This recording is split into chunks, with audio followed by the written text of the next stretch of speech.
Hey guys, let's get more news about Miami Heat, but first, don't forget to subscribe to the channel and leave a like.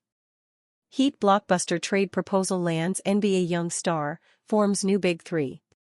After their messy divorce with their former franchise star Jimmy Butler, the Miami Heat suffered their first losing season in 6 years.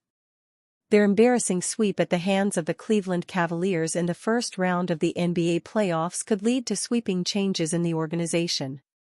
Bleacher Report's Zach Buckley proposed a blockbuster trade for the Heat to land their next star in Memphis Grizzlies point guard Ja Morant, forming a new Big Three with Bam Adebayo and Tyler Herro. Miami Heat receive Ja Morant and Jay Huff. Memphis Grizzlies receive Duncan Robinson, Kyle Anderson, Nikola Jovic, Jamie Jaquez Jr., a 2025 first-round pick, via GSW, a 2029 first-round pick, top 4 protected, and a 2031 first-round pick. Their long-standing itch for half-court scoring has yet to be scratched, and their star power hasn't been where they needed since splitting with Jimmy Butler.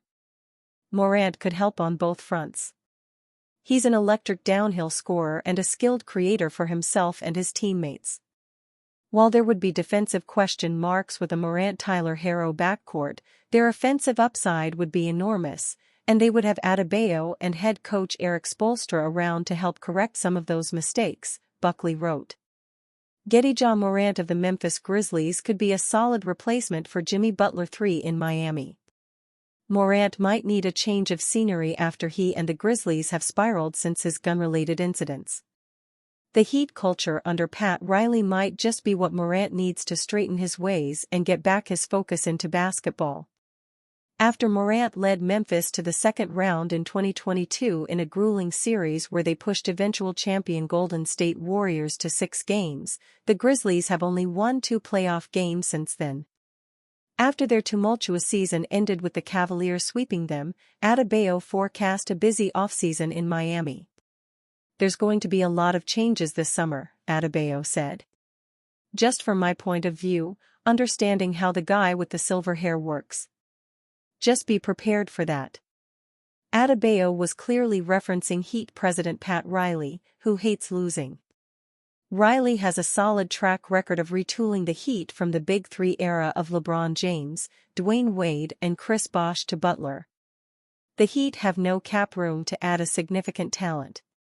So, the trade market will be their only pathway to shake up the roster that is so far away from contending for a championship, let alone in the Eastern Conference. ESPN's Bobby Marks urged the Heat to consider dismantling their current roster and go full rebuilding like how the young teams on the rise now such as the Oklahoma City Thunder and Houston Rockets. It's very hard threading the needle, Marks said of the Heat on the April 30th episode of NBA Today on ESPN. They've been a play-in team the last couple of years. Would they ever consider taking a step back, potentially taking the Oklahoma City approach?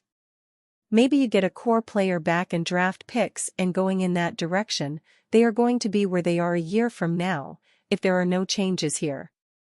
It may have to be taking a step back instead of going star chasing. However, rebuilding isn't in Riley's vocabulary. He did not tank when James left the Heat as the team stayed afloat as fringe playoff team until they acquired Butler, who led them to the 2 NBA Finals appearances. Heat captain Bam Adebayo looks back on rough season and looks ahead at important offseason.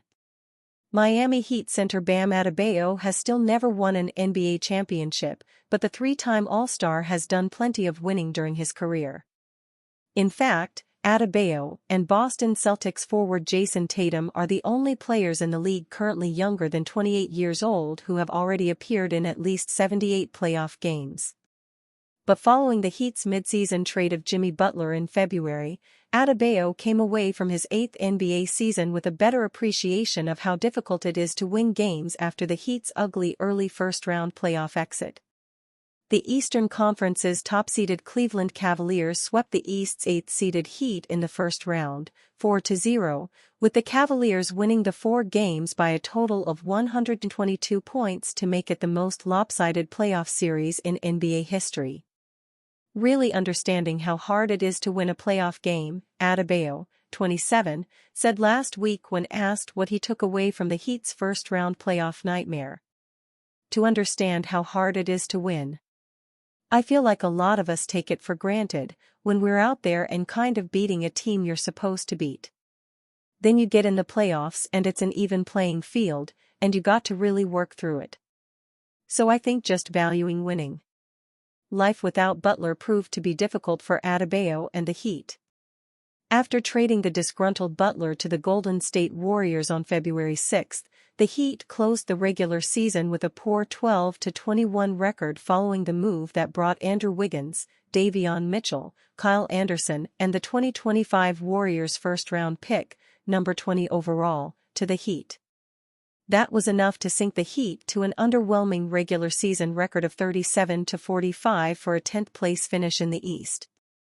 Miami closed the regular season with a losing record for first time since the 2018-19 season and just the sixth time in Heat president Pat Riley's 30 seasons with the organization before being eliminated in the first round of the playoffs for the second straight season.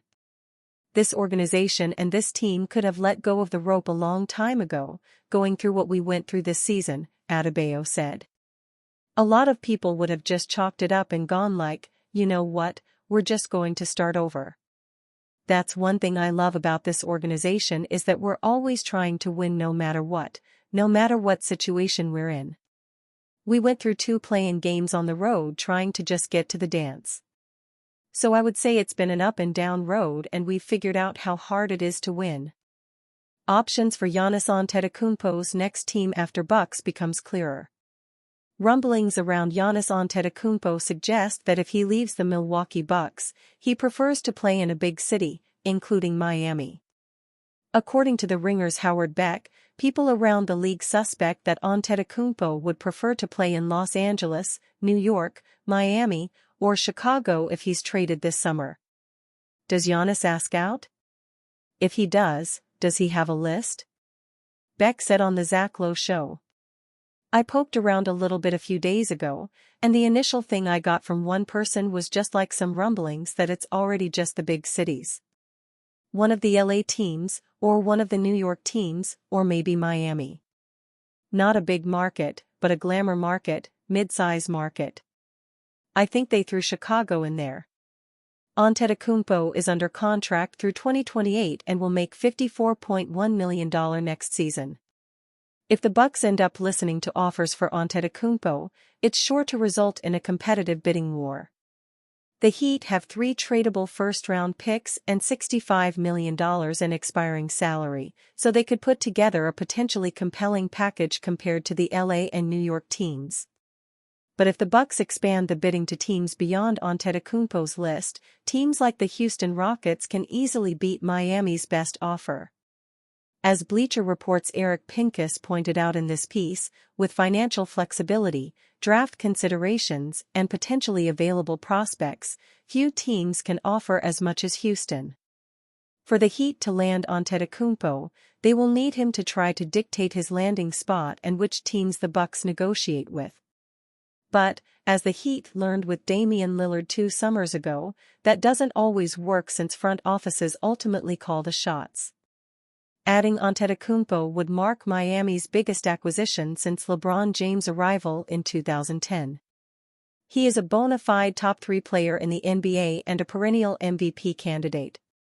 A team with a healthy Antetokounmpo is virtually guaranteed to contend at the top of its conference. But the Heat can't vet the team in a hypothetical Antetokounmpo trade either. To compete with teams like the Cleveland Cavaliers and Boston Celtics, the Heat would have to find a way to hold on to Bam Adebayo and probably Tyler Herro while adding Antetokounmpo to that trio. That's easier said than done. How interested would the Bucks be in the 20th pick in June and a pair of distant first-round picks in 2029 and beyond? Do they view players like Kel'el Ware or Nikola Jovic as anything more than sweeteners? As a smaller market without a star draw, how much do they value cap space in 2026? These are the questions the Heat may need to find answers to this summer if Antetokounmpo asks out and the Bucks decide to make him available. And you fan? What do you think about Antetokounmpo's situation? Write to us in the comments.